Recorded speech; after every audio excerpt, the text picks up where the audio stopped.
You're still watching Rock Bottom with Zolile Makeleni, and I'm still with DUDU Manhenga. I couldn't pronounce the other clicking name.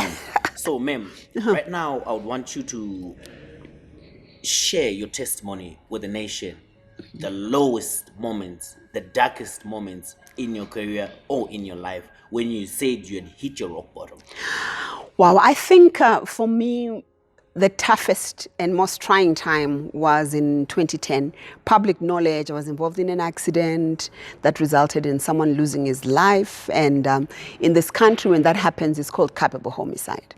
And there has to be, the law comes in, and it was really tense moments for our family and of course for the family that we were interacting with.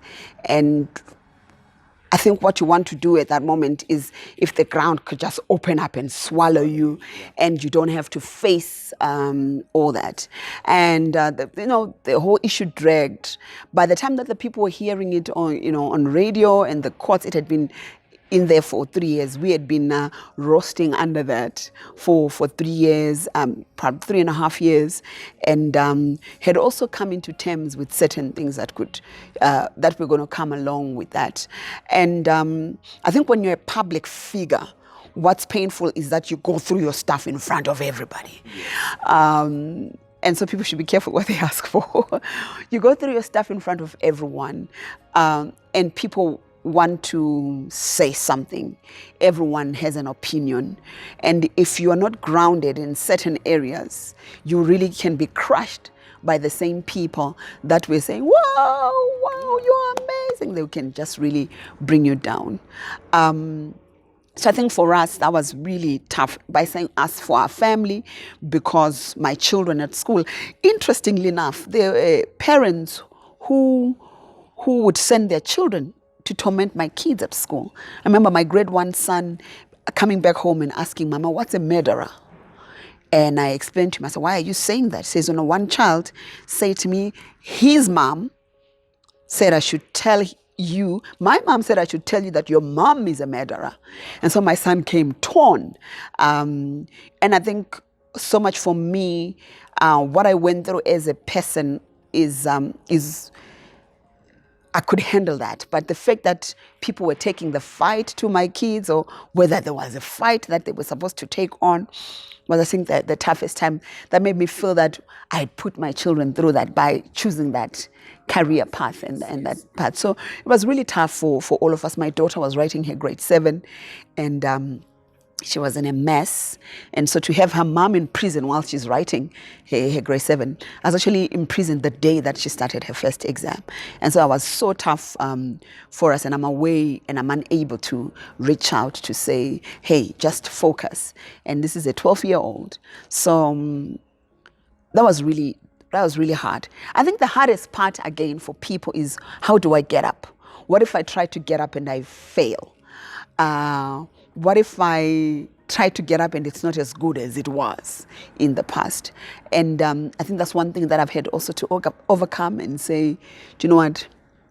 This is what happens. This is life. I've had good times. And also, I should accept the bad times as well. In that jail cell, what was going through your head? You're this most celebrated artist. Everyone knows about you. And you're going through this tough time. And everyone now knows that you've been incarcerated. What was going through your head? Did you ever see yourself coming back to the public and coming back to the limelight, or even standing in front of people? Do you know, it will sound crazy, but for me, being finally arrested or being in prison meant that this thing was finally over, because it had dragged for so long.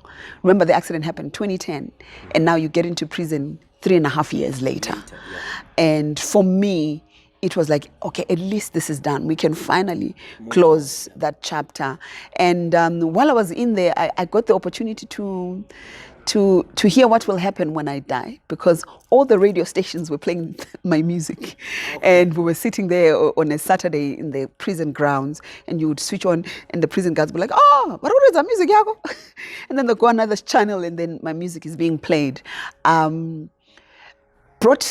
very mixed feelings to say, okay. People thinking about me, people taking an opportunity, an occasion to have something to say, and stuff like that. But I think the centering bit for me was, okay, Lord, finally this is going to be behind us as a family. It's dealt with, and this is the outcome. It was either going to be that or something else, and final, whatever outcome has come. Because I mean, as a believer as well, the word of God says to me, all things work together for good. If, for example, if I were to die, it's my family who will have one less. But everyone else can just carry on with their lives. It's my family who will feel the pain. So, like a hen, all I wanted to do is to have the people around me that would make me feel better. So if you're going through a situation, I would say that just center yourself on the Lord and on the people around you whose opinion actually matters. Because sometimes we listen to what is called white noise, all the noise that's happening around you, and it's not necessarily what really matters for you to move along. It's just how it is. When you come back to the third and final segment, it's time for you to really reflect on lesson learned. Okay. And what would be your advice to whoever is going through what you went through. Okay. Stay tuned. We'll be right back. Third and final segment. Kwataba